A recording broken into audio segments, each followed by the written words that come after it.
It was a quiet Sunday evening, the kind I used to treasure when the kids were little, though now they're rare. My 20-year-old son, Ryan, was home from college for the weekend.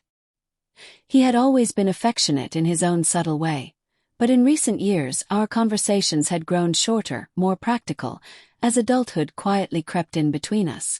I was sitting on the couch, scrolling through a recipe app, when Ryan came up behind me and began to gently knead my shoulders. I nearly laughed. He had never offered to give me a shoulder massage before. I glanced back at him, a little amused. "Tired, Mom?" he asked. "Always," I replied, smiling. "But this helps." "Thank you." We sat in silence for a minute, the kind of silence that feels full, not awkward. Then, as his thumbs pressed into a particularly tense spot near my neck, he spoke. "Mom, can I ask you something kind of heavy?" His tone made me pause. I tilted my head slightly but didn't turn to face him. "Of course," I said. "What's on your mind?"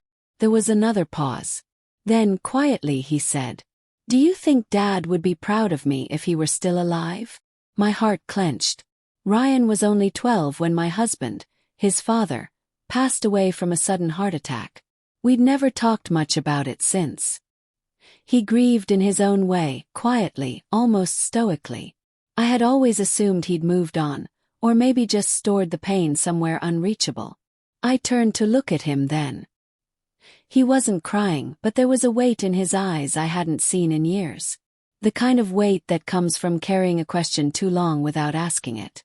"Ryan," I said softly, taking his hand in mine, "your dad would be so proud of you, not just for what you're doing in college or your job, but for the man you're becoming. Kind, thoughtful, resilient. He would have adored the way you carry his humor, his love of music. And this moment right here. He would have loved how much you still care about his opinion. That means something." His mouth twitched into a shy smile, and he nodded. I just didn't know if I was turning out the way he would have wanted. "You are," I said. "You've turned out even better."